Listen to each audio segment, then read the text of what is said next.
think it was two totally different halves. I thought we played real well in the first half, both offensively and defensively. I thought we were very aggressive. I thought we executed offensively the way we wanted to, and defensively. And in the second half, we came out and actually turned it over the first time we had the ball, which we've done several times, which is frustrating. But I think we just got away from what we did in that first half. We stopped. First half, we were really active with the ball and drawing kick situations and creating shots. In the second half, we just, we stopped doing that. And as a result, we didn't shoot well in the second half. We forced some shots. I thought that we had at least 6 guys in the second half that just took bad shots, and it was like one after another. And then they came down and scored, and that started their run.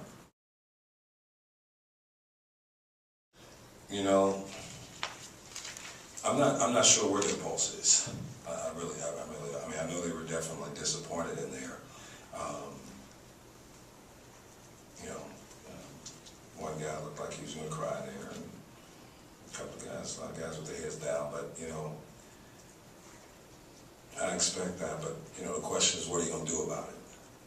That's the question. What are you going to do about it? When does coming in the locker room and having a lead in the first half and playing well and coming in the locker room, when is it going to be enough? When are we going to be mentally tough enough to finish a game? You can do it in the first half. Just do the same thing in the second half. And for whatever reason, we had guys trying to do different things in the second half. And I don't know if that's a lack of mental toughness. I don't know. I'm not sure. And that's what we talked about. That's exactly what we talked about. Why can we do it in the first half and then come out in the second half, and then all of a sudden each guy wants to try to do something else? And that's frustrating. And I just explained to them how you can lose a game. You lose a game by taking bad shots. Obviously, you lose a game by not defending. You lose a game by deviating from your plan and what you've been doing. That's how you lose games. You make bad decisions. And we made a lot of bad decisions in the second half. A lot of bad decisions. And that's frustrating. That's frustrating because it wasn't that difficult. No. That's the same substitution pattern we had in the first half. But it seems like the player groupings were longer, a little bit odd in the second half when some guys were. Now, Tracy and Farnell both said that they thought that was part of the case, but some of the player groupings were a result of the fact that they, as a group, weren't doing what you were asking them to do. No, we pretty much stuck to the plan, except maybe if somebody was going pretty good, or if somebody was really bad. Yeah, absolutely. Yeah, that may have been a situation where we took a guy out. But I think if you're playing bad, you should come out. I'm not sure what players think. I don't know if they think you're supposed to let them work through it while you're continuing to decline. No, you got to get it done. But I thought the rotation, for the most part, was pretty much the same. If you look at the minutes, they're exactly where we looked at before the game as a coaching staff, where we thought each guy would be. So no one was really way off their mark. I'm not sure what they were talking about. I'm frustrated. Absolutely, I'm frustrated. I'm frustrated because I'm trying to, you're trying to teach something. You're trying to teach. It's not just about playing a game. It's about how you play the game. How you play the game.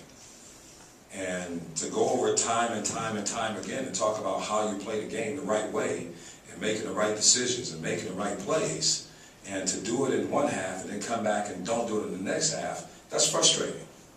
That's frustrating for me. And not to have someone out there on the floor that can grab them and pull them together and say, hey, let's calm down out here, you know. So I've got to take a time out to try to do it over here. We've got to have somebody on the floor to do that. It definitely gave them a lift. You can see that. I mean, their bench was up and their players got fired up. I don't know if it knocked our guys back. It could have. You know, I was more concentrating on, okay, let's come back down here and execute, get the ball where we want to get the ball, and let's get us a good shot. You know, and obviously they did again. They didn't want Tracy to score the ball. They made it tough, and I mean, you saw us shooting again from perimeter, which was tough. But you know, once again, you know, the guy, like him or not, you know, he is a tough. He's a tough guy.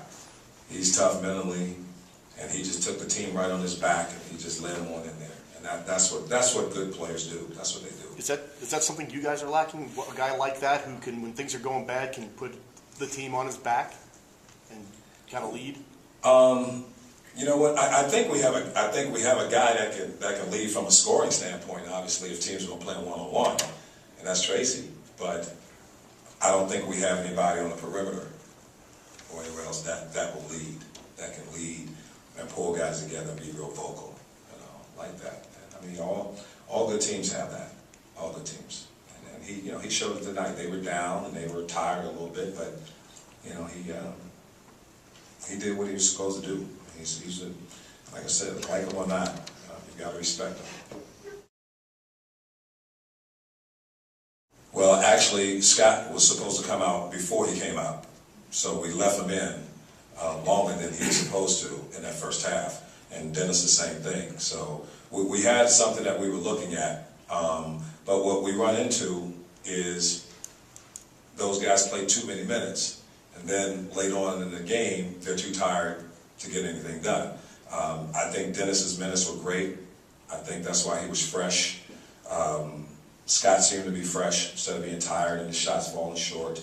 But actually, we left him in there longer than we were supposed to. In fact, when we're looking at his minutes right now, he played a few more minutes than we anticipated him playing. So, you know, I mean, and that's a decision we have to make. You know, I mean, the guy's going good, absolutely. We kept him in there a few more minutes, and then we get the other guys in. I mean, based on the first half, we were up 10 points, so nothing was wrong with the rotation then. So what's wrong with it? I mean, you know what I'm saying? Took him out, and we still were up 10 early, so nothing was wrong with the rotation. What's Richard's status? He's got a sprained thumb. It's the day-to-day right now. Yeah. You talk about Jordan Williams seemed to play Tracy pretty well when they were down there banging. Talk about that matchup. Did that surprise you at all? No, he actually played well against us in Maryland. Yeah, he's just, you know, he's a big physical guy. Yeah, he's a big physical guy. He's a good basketball player. Yeah, no, he played well against us in Maryland, and he played well here again.